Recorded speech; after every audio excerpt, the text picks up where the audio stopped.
Hello friends, मैं सुधीर स्वागत करता हूं आप सभी का आपके अपने चैनल स्कोर मैक्स पे। और आज हम बात करेंगे आपकी यूनिट 13 के बारे में, जिसका नाम है personal selling, publicity and sales promotion. तो सबसे पहले देखते हैं पर्सनल सेलिंग होता क्या है। Personal selling is also known as face to face selling, in which one person who is the salesman tries to convince the customer in buying a product. एक तरह से हम पर्सनल सेलिंग को कह सकते हैं कि ये एक फेस टू फेस सेलिंग का तरीका है, एक मेथड है, कॉन्सेप्ट है, जिसमें सेल्समैन कन्विंस करने की कोशिश करता है कस्टमर को कि वो उसके प्रोडक्ट को परचेज कर ले। और ये जो कह सकते हैं, जो हमारा सेल्स पर्सन है वो कस्टमर को किस तरह कन्विंस करेगा, वो अपनी स्किल का यूज करेगा, अपनी एबिलिटीज का यूज करेगा, अपनी प्रेजेंटेशन वेज का यूज करेगा, जिससे कि वो कस्टमर को अपनी तरफ अट्रैक्ट करेगा, उसे कन्विंस करेगा कि वो उसके प्रोडक्ट को परचेज करे।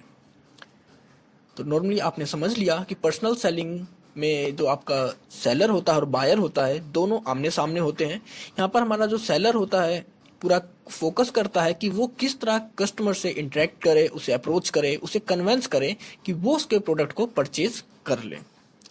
अब बात करते हैं किन कंडीशंस में पर्सनल सेलिंग बेनिफिशियल होती है या किन कंडीशंस में पर्सनल सेलिंग को प्रेफरेंस दी जाती है। तो सबसे पहला होता है जब आपका प्रोडक्ट की जो यूनिट वैल्यू है वो हाई हो, क्योंकि जब आपके प्रोडक्ट की यूनिट वैल्यू हाई होगी तो आपका जो प्रॉफिट मार्जिन होगा वहां पर वो भी हाई होगा। तो उस कंडीशन में आप ज़्यादा से ज़्यादा फोकस देते हैं उस कस्टमर को जो आपके उस प्रोडक्ट को परचेज कर रहा है। क्योंकि हो सकता है अगर आप उससे फेस टू फेस इंटरेक्ट नहीं कर रहे हैं, उससे आप फेस टू फेस कन्वर्सेशन नहीं कर रहे हैं, तो हो सकता है कस्टमर के माइंड में कोई डाउट्स हो, कोई क्वारीज हो आपके प्रोडक्ट से रिलेटेड, जो कि सोल्व ना हो पाए। तो वहां पर आप पर्सनल सेलिंग का यूज करते हैं और कस्टमर्स की सारी कह सकते हैं आप कंफ्यूजन्स, डाउट्स, क्वेरीज को इजिली सोल्व आउट या खत्म करते हैं, जिससे कि वो आपके प्रोडक्ट को परचेज करें। दूसरा होता है कि जब कोई एक सिंगल बायर आपके प्रोडक्ट के या कह सकते हैं आपके प्रोडक्ट को बल्क वॉल्यूम में परचेज करे, मतलब कोई बायर एक ही है लेकिन वो आपके प्रोडक्ट को बहुत ही बड़ी मात्रा में परचेज कर रहा है। तो जब कोई एक सिंगल बायर आपके प्रोडक्ट को बहुत बड़ी मात्रा में या बल्क ऑर्डर में परचेज करता है तो उससे आपको बहुत ज़्यादा प्रॉफिट होता है, क्योंकि आपको कम एफर्ट के साथ ज़्यादा प्रॉफिट वहाँ मिल जाता है। तो आप वहाँ कोशिश करते हैं कि किस तरह उस सिंगल बायर को आप अपनी तरफ या अपने प्रोडक्ट के लिए कन्वेंस करें कि आपका प्रोडक्ट किस तरह मार्केट में अदर प्रोडक्ट से बेटर है, उनसे अच्छा है, और किस तरह आप उसको उसकी अच्छी सर्विस प्रोवाइड करेंगे। अब नेक्स्ट होता है कि जब आपकी मार्केट कंसंट्रेटेड हो, मतलब कहते हैं कि कस्टमर्स की एक मेंटलिटी बन जाती है कि उन्हें किसी नीड के लिए स्पेसिफिक प्रोडक्ट ही परचेज करना है।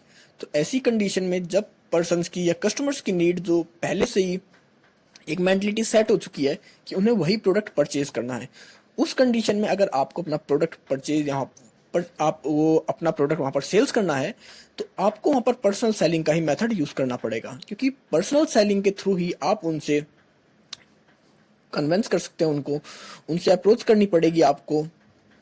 किस तरह आप उनसे स्टार्टिंग करेंगे अपनी बात की, किस तरह आप अपने प्रोडक्ट को उनके सामने प्रेजेंट करेंगे, किस तरह आप अपने प्रोडक्ट को सुपीरियर शो करेंगे मार्केट में अवेलेबल अदर प्रोडक्ट से, तभी वो कस्टमर जिसका एक माइंड सेट हो चुका है किसी और प्रोडक्ट के लिए, किसी और ब्रांड के लिए, तभी वो आपके प्रोडक्ट को परचेज करेगा। तो यहाँ पर भी हम यूज करते हैं पर्सनल सेलिंग का। नेक्स्ट होता है जब आपको कोई नया प्रोडक्ट मार्केट में इंट्रोड्यूस करना हो। तो जब भी कोई नया प्रोडक्ट मार्केट में आता है तो उसके बारे में कस्टमर्स अवेयर नहीं होते, उसके फीचर्स के बारे में, उसके यूज के बारे में, उसके कह सकते हैं सेगमेंटेशंस के बारे में। तो हमें कस्टमर को अवेयर कराना पड़ता है, उसे बताना पड़ता है कि वो प्रोडक्ट किस लिए है, किस क्वालिटी में है और किस पर्पज से उसको बनाया गया है। तो वहां पर भी आप पर्सनल सेलिंग का यूज करते हैं उसे सक्सेसफुली सेल करने में। अब बात करते हैं main steps in personal selling process. जब हम पर्सनल सेलिंग करते हैं तो इसमें जो प्रोसेस होता है, किस तरह हम किसी प्रोडक्ट की पर्सनल सेलिंग करेंगे, तो उनको हम देखते हैं। तो सबसे पहला आता है आपका प्रोस्पेक्टिंग। प्रोस्पेक्टिंग मतलब अपने कस्टमर को टारगेट करना या उसे लोकेट करना, कि हमें जहां पर्सनल सेलिंग करनी है वो कस्टमर हमें कहाँ मिलेंगे, उनसे हम किस तरह उनको हम ढूंढ सकते हैं। क्योंकि जब तक हमें यही नहीं पता होगा कि हमारे प्रोडक्ट का, हमारे गुड्स का कस्टमर कौन है, तब तक हम कोई भी सेलिंग एक्टिविटी वहां पर नहीं कर सकते। तो सबसे पहले हमें लोकेट करना होता है अपने पोटेंशियल कस्टमर्स को, कि जो उस प्रोडक्ट को परचेज करने में इंटरेस्टेड हो या हमारे लिए इन फ्यूचर में कस्टमर बन सकें। अब नेक्स्ट होता है प्री अप्रोच। प्री अप्रोच मतलब आपका जो सेल्समैन है, सेल्स पर्सन है, वो पहले से एक स्ट्रेटजी तैयार करता है, स्ट्रेटजी बनाता है कि जब वो कस्टमर के सामने होएगा तो किस तरह अपने प्रोडक्ट को उनके सामने प्रेजेंट करेगा, किस तरह वो अपनी सेल्स की शुरुआत करेगा उनके सामने, किस तरह वो कस्टमर को कन्वेंस करेगा। तो मतलब एक प्रैक्टिस होती है, एक प्लान होता है जो सेल्समैन तैयार करता है बिफोर अप्रोच से कस्टमर को। उसे कम से कम एक उसके पास एक स्ट्रेटजीज होती है, एक लाइन होती है कि हाँ उसे इस प्रोसेस को फॉलो करके कस्टमर को अपनी तरफ कन्वेंस करना है। नेक्स्ट होता है द अप्रोच, मतलब अब अप्रोच किस तरह करेगा। अब उसने स्ट्रेटजीज बना ली, कस्टमर को लोकेट कर लिया, अब उसे कस्टमर के साथ इंटरेक्ट करना है, कम्युनिकेशन स्टैब्लिश करना है। तो सबसे पहले इशू यही होता है कि हम कम्युनिकेशन को किस तरह स्टैब्लिश करें कस्टमर के साथ। तो वहाँ पर हम कुछ स्ट्रेटजीज का यूज़ करते हैं, कुछ मेथड का यूज़ करते हैं, जिससे कि हम किसी भी कस्टमर के साथ या अननोन कस्टमर के साथ अपने कम्युनिकेशन को स्टार्ट करते हैं। तो हो सकता है आप कस्टमर को कह सकते हैं कि सर आप प्रोडक्ट देखिए, ये मार्केट में अभी लॉन्च हुआ है, अगर आपको परचेज नहीं करना, कम से कम आप इसकी क्वालिटी देख सकते हैं, आप इसे चेक कर सकते हैं, आप टेस्ट ड्राइव ले सकते हैं, या फिर क्या मैं आपसे थोड़ी देर बात कर सकता हूँ। तो ये कुछ अप्रोचेस होती हैं जिनके थ्रू हम कांटेक्ट करने की कोशिश करते हैं कस्टमर को, और अगर वो हमारे अप्रोच से इंटरेस्टेड होता है, वो हमारे प्रोडक्ट में इंटरेस्ट लेने लगता है, वो हमसे बात करता है, तो उसके बाद हमारा काम होता है कि हम अब अपने प्रोडक्ट के बारे में उसे बताएं, अपने प्रोडक्ट की प्रेजेंटेशन उसे दें। तो जब कोई कस्टमर हमारे अप्रोच के बाद हमारे प्रोडक्ट में इंटरेस्ट लेने लग जाता है, तो हमारा काम बनता है कि अपने प्रोडक्ट को अब मार्केट में अदर प्रोडक्ट से सुपीरियर उसके सामने प्रेजेंट करें, उसके फीचर्स के बारे में बताएं, उसकी क्वालिटीज़ के बारे में बताएं, उसके क्वांटिटीज़ के बारे में बताएं, या अदर जो भी यूज़ है हमारे प्रोडक्ट के उनके बारे में बताएं, जिससे कि वो सेटिस्फाई हो सके, उसे लगे कि हाँ ये प्रोडक्ट उसकी लाइफ के लिए ज़रूरी है। नेक्स्ट स्टेप होता है आपका हैंडलिंग ऑब्जेक्टिव्स। तो जब भी कोई आप प्रोडक्ट परचेज करने जाते हैं तो आपके माइंड में बहुत सारी क्वेरीज होती हैं, क्वेश्चंस होते हैं रिलेटेड टू प्रोडक्ट, कि वो प्रोडक्ट आप किस कंडीशन में यूज़ कर सकते हैं, उसकी वारंटी या गारंटी कंडीशंस क्या हैं, वो प्रोडक्ट का आपको डिस्काउंट मिलेगा नहीं मिलेगा, अगर इन फ्यूचर में वो ख़राब हो जाता है तो उसके बाद आपकी क्या सर्विस होगी। तो ऐसे बहुत सारे ऑब्जेक्शंस होते हैं कस्टमर के माइंड में जब वो किसी प्रोडक्ट को परचेज करने जाता है या किसी प्रोडक्ट को परचेज करने के बारे में सोचता है। तो सेल्समैन का काम होता है कि उसके सारे ऑब्जेक्शंस को, सारे ऑब्जेक्टिव्स को क्लियर करे, सोल्व करे, जिससे कि वो सेटिस्फेक्शन लेवल को जो मैक्सिमम हो वो फील कर सके, जिससे वो कस्टमर कन्वेंस हो सके। नेक्स्ट होता है क्लोजिंग द सेल। अब आपने उसके सारे ऑब्जेक्टिव्स को भी क्लियर कर दिया है, उसकी जो क्वेरीज थी, उसके जो कह सकते हैं डाउट्स थे प्रोडक्ट से रिलेटेड, आपने वो सब कुछ क्लियर कर दिए हैं। तो उसके बाद होता है closing the sale. Closing the sale मतलब एक फाइनलाइज करते हैं हम उस कम्युनिकेशन को जो हमने अभी तक इस्टेब्लिश किया था अपने प्रोडक्ट को सेल्स करने के लिए। तो इसमें हम कह सकते हैं कि क्या सर मैं आपका प्रोडक्ट पैक कर दूं, क्या आप इसे ले रहे हैं, या फिर मैं इसकी बिलिंग करवा दूं। तो ये कुछ आप कह सकते हैं लाइंस हैं या कुछ मेथड्स हैं जिनका यूज करते हैं हम अपनी सेल को क्लोज करने के लिए। इसके बाद आता है फॉलो अप। अब फॉलो अप में जब आपका प्रोडक्ट सेल्स हो चुका है, कस्टमर को प्रोडक्ट मिल चुका है, आपको उसकी पेमेंट मिल चुकी है, तो उस कंडीशन में आपकी ड्यूटी बनती है, आपकी कह सकते हैं रिस्पॉन्सिबिलिटी होती है कि उस प्रोडक्ट को कस्टमर के घर तक या कस्टमर के ऑफिस तक सक्सेसफुली इंस्टॉल किया जा सके, उसको घर तक की सर्विस प्रोवाइड की जा सके, उसको ट्रांसपोर्ट अवेलेबल किया जा सके। क्योंकि जब आप कस्टमर के साथ सेल्स के बाद भी उसको अच्छी सर्विस देंगे, तभी वो इन फ्यूचर आपके साथ कांटेक्ट में रहेगा। अगर उसे फिर कभी फ्यूचर में नीड होती है उसी प्रोडक्ट की तो आपके पास आएगा। तो ये होता है जब आप सेल्स कर लें, उसके बाद का जो सर्विस होती है, जो आपकी रिस्पॉन्सिबिलिटी होती है, उसे पूरी करना, जिससे कि कस्टमर सेटिस्फाई हो और आपके साथ एक तरह से लंबे टाइम के लिए कनेक्ट हो सके। तो ये थी आपकी पर्सनल सेलिंग प्रोसेस। अब बात करते हैं इंटरनेशनल सेल्स पर्सन। तो जब हम इंटरनेशनल लेवल पे सेल्स पर्सन की बात करते हैं, सेल्समैन की बात करते हैं, तो किस किस तरह से होते हैं या किस काम के लिए होते हैं। हो सकता है आपका सेल्समैन किसी और काम के लिए आपने हायर करा हो और दूसरी कंपनी का सेल्समैन उन्होंने किसी और मोटिव से हायर किया हो। तो सबसे पहले होता है हमारा ट्रेड सेलिंग। तो इनका मेन ऑब्जेक्टिव क्या होता है, आपके एक्सपोर्ट को बढ़ाना। तो एक्सपोर्ट को किस तरह बढ़ाएंगे, जब आप दूसरी कंट्री में अवेलेबल अपने प्रमोटर्स को, मर्चेंडाइजर्स को या अपने डिस्ट्रीब्यूटर्स को एक्स्ट्रा कह सकते हैं प्रमोशन मटेरियल को प्रोवाइड करें, उन्हें मोटिवेट करें, किस तरह के आप उन्हें इंसेंटिव्स दें, डिस्काउंट दें। आप ऐसी कोई भी एक्टिविटी करें जिससे कि जो दूसरी कंट्री में आपके डिस्ट्रीब्यूटर्स हैं वो मोटिवेट होएं आपके प्रोडक्ट को परचेज करने में। तो ये होती है आपकी ट्रेड सेलिंग। मतलब इसमें जो सेल्स पर्सन होता है उसका मेन ऑब्जेक्टिव होता है, मेन मोटिव होता है कि वो अपनी सेल्स को मैक्सिमम करे। दूसरा होता है मिशनरी सेलिंग।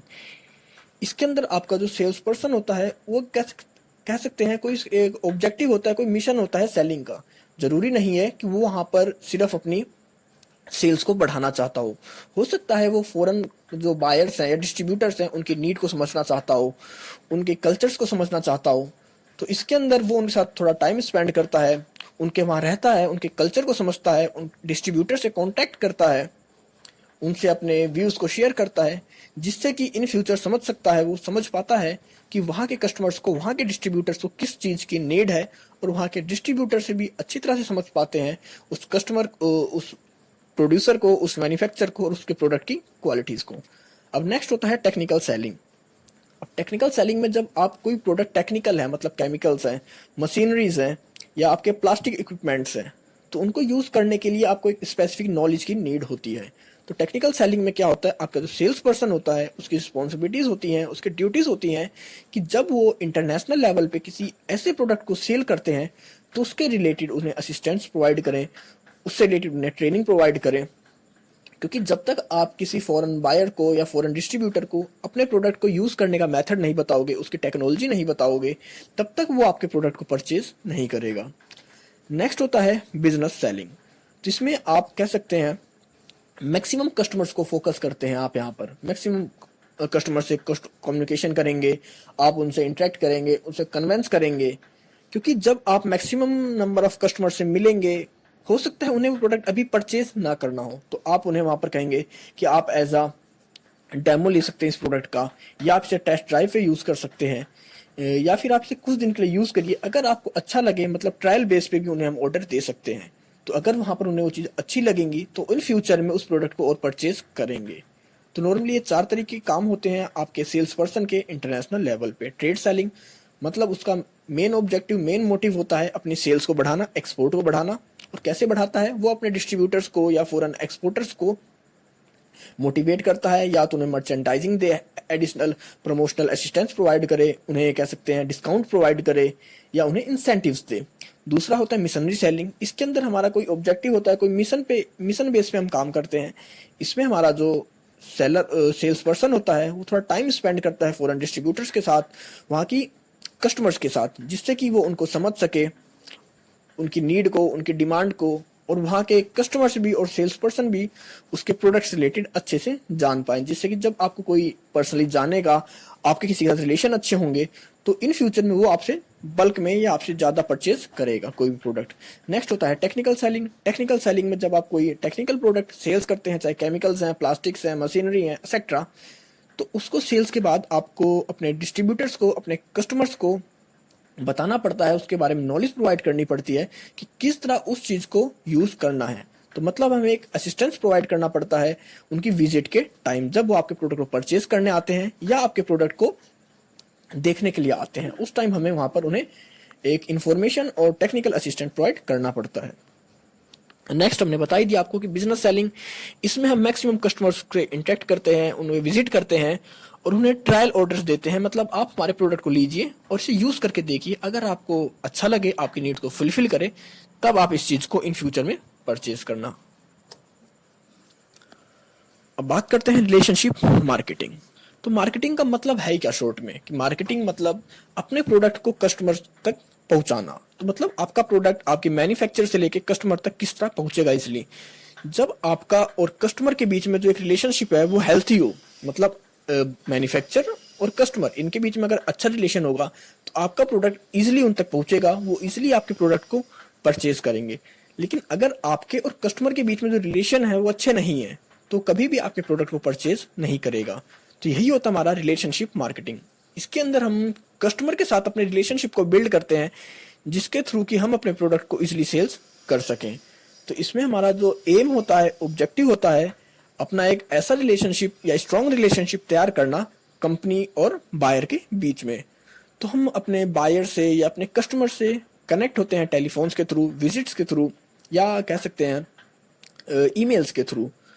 और हम यहाँ पर कोशिश करते हैं कि जो हमारा बायर है उसकी फैमिली को मैक्सिमम समझ सकें, उनकी फैमिली में जो भी फंक्शंस होते हैं उनको अटेंड करें, और जितना भी हो सके मैक्सिमम से मैक्सिमम उसके साथ इंटरेक्शन बढ़ाएं, उनके बीच में और अपने बीच में फ्रेंडली इन्वायरमेंट क्रिएट करें। और अगर हो सके तो हम उन्हें भी इनवाइट करें, उनकी फैमिली को इनवाइट करें अपने घर के फंक्शंस में, अपने ऑफिस में विजिट्स के लिए। तो ये होता है आपका रिलेशनशिप मार्केटिंग।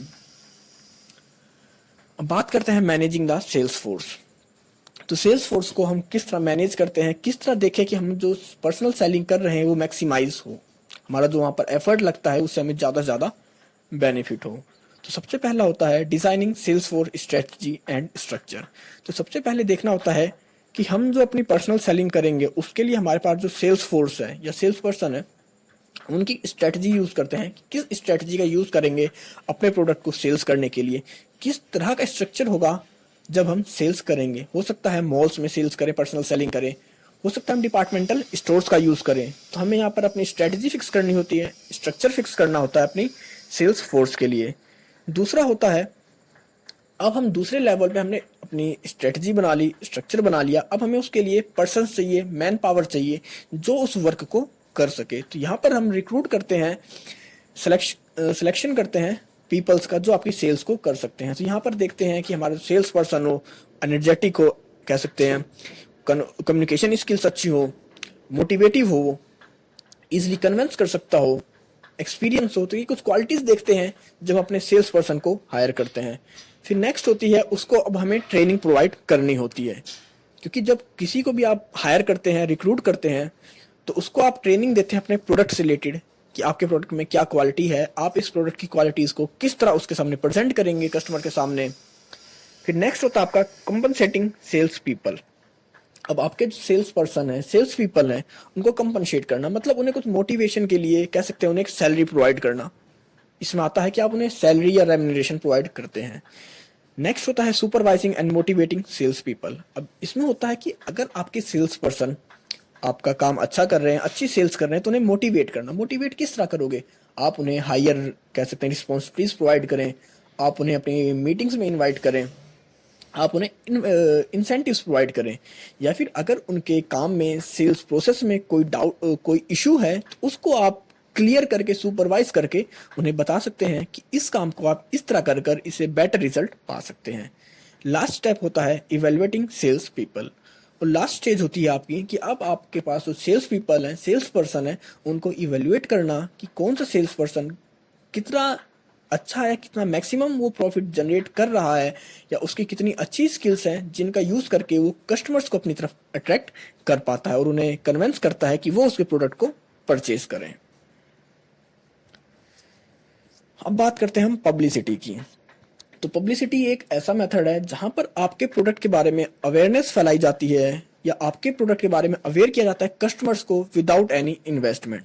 तो ये पब्लिसिटी कौन करता है, ये पब्लिसिटी आपके कस्टमर्स, आपके यूजर्स, या आपकी जो ऑर्गेनाइजेशन है जो आपके प्रोडक्ट को यूज कर रही हैं वो करती हैं। हो सकता है आपने कोई चैरिटी करी तो उसके थ्रू आपकी कंपनी का प्रमोशन हो, आपने कोई प्लांट ड्राइव करवाई, आपने तो प्लांट ड्राइव करवाई है, या कोई क्लिनिक कैंप लगवाया है तो उसके थ्रू भी आपके नाम की पब्लिसिटी हो। तो मतलब ऐसा काम जिसके जहां पर प्रमोशन के लिए, एडवर्टाइजमेंट के लिए हम कोई पेमेंट नहीं देते, और उस कंडीशन में भी हमारी कंपनी की पब्लिसिटी होती है, हमारी कंपनी के बारे में अवेयर होती हैं कस्टमर्स, हमारे प्रोडक्ट को समझते हैं, हमारी कंपनी को समझते हैं, उसे हम पब्लिसिटी कहते हैं। तो पब्लिसिटी को हम किस तरह मैनेज कर सकते हैं वो देखते हैं। तो सबसे पहले होता है सेटिंग ऑब्जेक्टिव।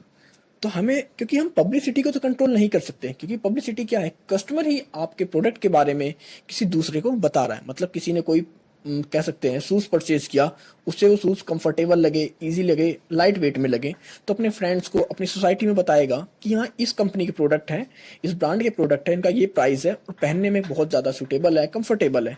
तो एक तरह से वो आपकी पब्लिसिटी कर रहा है, लेकिन आप उसको मैनेज नहीं कर सकते। लेकिन हम कुछ पॉइंट को यूज कर काफी हद तक उस पब्लिसिटी को मैनेज कर सकते हैं, क्योंकि हम डायरेक्ट वे में तो मैनेज नहीं करेंगे, लेकिन इनडायरेक्ट वे का यूज करके हम उसे मैनेज करते हैं। तो सबसे पहले देखते हैं हम कि सेटिंग ऑब्जेक्टिव्स। तो मतलब हमारा ऑब्जेक्टिव्स क्या है।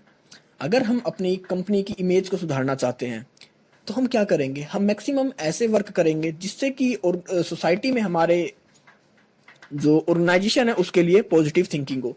आप कोई भी क्लिनिक कैंप लगा सकते हैं, आई डोनेशन कैंप लगा सकते हैं, प्लांट ड्राइव करवा सकते हैं, या कोई मैराथन करवा सकते हैं। तो इन सब से क्या होगा, मतलब ये ऐसे काम है जिनके थ्रू आपको एक इमेज है जो आपकी प्रोडक्ट की या आपकी कंपनी की, वो बेटर होगी, अच्छी होगी। दूसरा होता है चूजिंग पब्लिसिटी मैसेज और व्हीकल्स।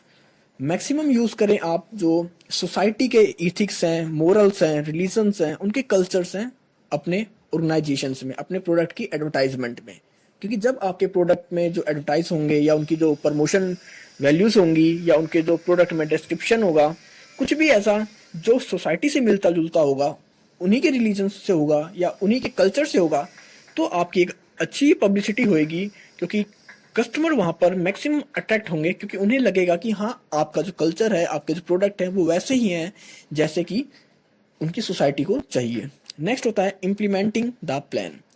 अब होता है कि आप प्लान कोई भी बना लो, जब तक आप उस चीज़ को इम्प्लीमेंट नहीं करते अपने ऑर्गेनाइजेशन के अंदर, तब तक वो बेनिफिशियल नहीं है। तो आपने यहाँ पर से पब्लिसिटी के लिए मैसेज को चूज करा, व्हीकल्स को चूज करा कि आप इस तरह से अपनी पब्लिसिटी करेंगे या इन मेथड्स का यूज करेंगे अपने ऑर्गेनाइजेशंस के वर्क में। लेकिन जब तक आप उन्हें सही तरह से इम्प्लीमेंट ना कर ले अपने ऑर्गेनाइजेशन में, तब तक वो आपके लिए बेनिफिशियल नहीं है। नेक्स्ट होता है इवैल्यूएशन। अब इवैल्यूएशन में देखते हैं कि हमने जो काम करे, हमने जो ऑब्जेक्टिव सेट करे, हमने जो व्हीकल्स यूज करे, जो प्लान इम्प्लीमेंट करे, उनसे हमें जो बेनिफिट हो रहा है या नहीं, वो हमारे लिए पॉजिटिव पब्लिसिटी हो रही है या नहीं। अब बात करते हैं नेगेटिव पब्लिसिटी की। तो जरूरी नहीं है कि हरदम जो पब्लिसिटी होती है वो पॉजिटिव ही हो, कई बार ये नेगेटिव भी हो जाती है और इसकी वजह से ऑर्गेनाइजेशंस को बहुत ज़्यादा लॉस भी उठाना पड़ता है। अब हो सकता है, जैसे आप समझ सकते हैं, भोपाल गैस त्रासदी का एक आपको याद होगा डिजास्टर, तो उसमें क्या था, पब्लिसिटी तो हुई उस कंपनी की, उस ऑर्गेनाइजेशन की ओवरऑल वर्ल्ड में या ओवरऑल इंडिया में, लेकिन नेगेटिव वे में हुई, क्योंकि वहां पर जो आपकी गैसेस का लीकेज था बहुत ज्यादा हो गया था, जिसके रीजन से बहुत ज्यादा जो वहां पर वर्कर्स थे वो मर गए थे। तो पब्लिसिटी वहां पर भी हुई पूरे इंडिया में, उसके बारे में सबको पता लगा, लेकिन नेगेटिव वे में। तो उससे क्या हुआ, उसकी वजह से उस ऑर्गेनाइजेशन की वैल्यू थी, उस कंपनी की गुडविल थी, वो एकदम खत्म हो गई। तो आपको ये भी फोकस करना होता है, ये भी ध्यान रखना होता है कि आप अपनी ऑब्जेक्टिव्स को, अपने वर्क को इस तरह करें कि आपको हरदम पॉजिटिव पब्लिसिटी मिले, ना कि नेगेटिव। क्योंकि अगर नेगेटिव पब्लिसिटी आपके प्रोडक्ट से रिलेटेड, आपकी कंपनी से रिलेटेड फैलती है मार्केट में, तो वो आपको लॉस का सामना करवाना पड़ सकता है। अब बात करते हैं सेल्स प्रमोशन। तो सेल्स प्रमोशन होता क्या है, जब आप अपने प्रोडक्ट को सेल्स करने के लिए कस्टमर को बिना कह सकते हैं बिना पेमेंट के कुछ एडिशनल देते हैं। मतलब आपको अपना प्रोडक्ट सेल्स करना मार्केट में, लेकिन अभी आप कस्टमर को अट्रैक्ट कर रहे हैं, तो आप वहां पर कस्टमर को बिना पेमेंट के कुछ प्रोडक्ट प्रोवाइड करें, कुछ रिलीफ से, कुछ डिस्काउंट दें, मतलब फ्री में उन्हें कुछ ना कुछ एडिशनल प्रोवाइड करना, जिससे कि वो आपके प्रोडक्ट को परचेज करें, आपके प्रोडक्ट की तरफ अट्रैक्ट हो। तो उसको कहते हैं हम सेल्स प्रमोशन।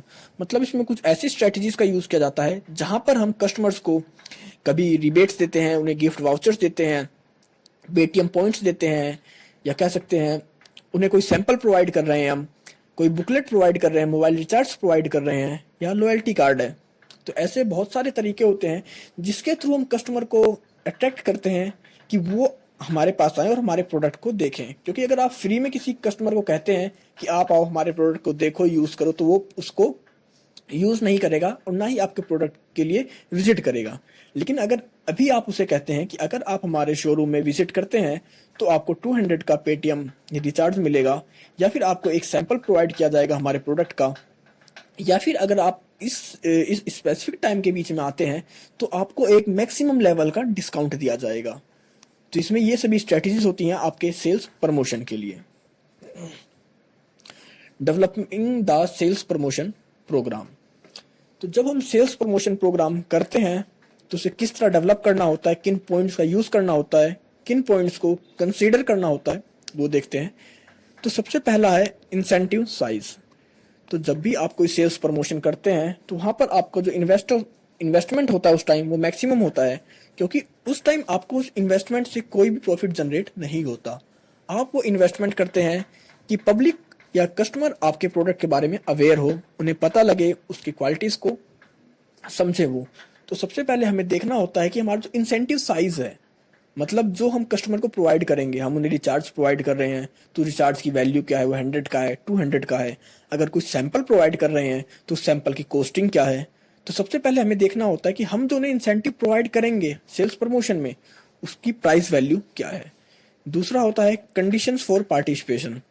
तो मतलब अब जो हमारा इंसेंटिव है वो क्या हम हर यूजर को प्रोवाइड करेंगे या कोई सेलेक्टिव यूजर है। हो सकता है आपने कोई कंपटीशन करवाया और आपने कहा कि जो इस कंपटीशन में पार्टिसिपेट करेगा हम उसी कस्टमर को ये बेनिफिट देंगे या इंसेंटिव देंगे। और या फिर ये हो सकता है कि आप किसी मॉल में चले गए और आपने कह दिया कि जो भी यहाँ पर आएगा या जो भी किसी एक प्रोडक्ट के यूजर हैं हम हर किसी को ये इंसेंटिव दे रहे हैं। तो आपको देखना पड़ता है, आपको कंडीशन सिलेक्ट करनी पड़ती है कि आपका जो इंसेंटिव है वो आप किसको देंगे और किस तरह से देंगे। क्या आप पब्लिक को सिलेक्ट करके देंगे या फिर रैंडमली सबके लिए पब्लिकली देंगे उसे। नेक्स्ट होता है टाइप एंड ड्यूरेशन। तो अब आपको देखना पड़ता है कि आप जो सेल्स प्रमोशन कर रहे हैं उसका टाइम पीरियड आप कितना लंबा रखेंगे, क्योंकि जितना टाइम पीरियड लंबा होगा उतना ही ज़्यादा आपका इन्वेस्टमेंट लगेगा। तो आप देखते हैं कि आप कितने कम से कम टाइम में मैक्सिमम से मैक्सिमम अवेयरनेस फैला सके अपने प्रोडक्ट के बारे में। नेक्स्ट होता है बजट। तो बजट सबसे इम्पोर्टेंट पार्ट है, क्योंकि अगर बजट ही आपके पास नहीं है तो आप सेल्स प्रमोशन में अच्छे इंसेंटिव्स बेटर वे में सेल्स प्रमोशन को नहीं कर सकते। तो आपको बजट देखना पड़ता है कि आपके पास कितना फाइनेंस अवेलेबल है अपने प्रमोशन के लिए। और मैक्सिमम ये जो फिक्स किया जाता है आपकी सेल्स के ऊपर परसेंटेज फिक्स कर दी जाती है कि अगर हमारी 1 लाख की सेल्स होती है तो उसके ऊपर हम 10,000 या 20,000 का सेल्स प्रमोशन में स्पेंड करेंगे। नेक्स्ट होता है प्री टेस्टिंग एंड इम्प्लीमेंटेशंस। तो जब आपने अपना पूरा बजट तैयार कर लिया, अपनी पॉलिसीज बना ली, कंडीशंस तैयार कर ली, इंसेंटिव साइज तैयार कर लिया, तो उस चीज़ को अप्लाई करने से पहले आप एक देखते हैं कि क्या आपका सब कुछ आपने जो डिसाइड किया है वो स्टेबल है या सूटेबल है मार्केट के लिए। क्या उससे आप मैक्सिमम सक्सेस रेट आप गेन कर पाएंगे। आप एक एस्टिमेट लगाते हैं उन सभी चीज़ों से कि आपने जो बजट तैयार करा है, आपका जो सेल्स प्रमोशन स्ट्रेटजी है, आपका जो प्रोग्राम है, क्या आप इससे वो सक्सेस रेट पा पाएंगे जिसके लिए आप काम कर रहे हैं या नहीं। और नेक्स्ट होता है आपका इवैल्यूएशन। तो इवैल्यूएशन वही होता है कि जब आपने सेल्स प्रमोशन प्रोग्राम को खत्म कर लिया तो अब वहां पर आप अपनी सेल्स को कंपेयर करेंगे सेल्स प्रोग्राम के पहले की सेल्स के साथ। तो आप देखेंगे कि आपकी सेल्स प्रमोशन प्रोग्राम के बाद सेल्स कितनी बढ़ी है और क्या ये सेल्स आपका जो इन्वेस्टमेंट था सेल्स प्रमोशन के बीच में आपने जो इन्वेस्टमेंट किया उससे ज़्यादा है या कम है। अगर आपकी ये ज़्यादा है तो आपकी जो सेल्स प्रमोशन प्रोग्राम है आपका ये अच्छा साबित होगा आपके फ्यूचर ग्रोथ के लिए। तो फ्रेंड्स आपका चैप्टर खत्म होता है। आई होप आपको सब कुछ क्लियर हो चुका होगा इसमें। अगर आपको कोई इशू है, कोई डाउट है तो आप कमेंट सेक्शन में कमेंट करके पूछ सकते हैं। तो मिलते हैं जल्दी एक नई वीडियो के साथ, तब तक के लिए take care, good bye friends.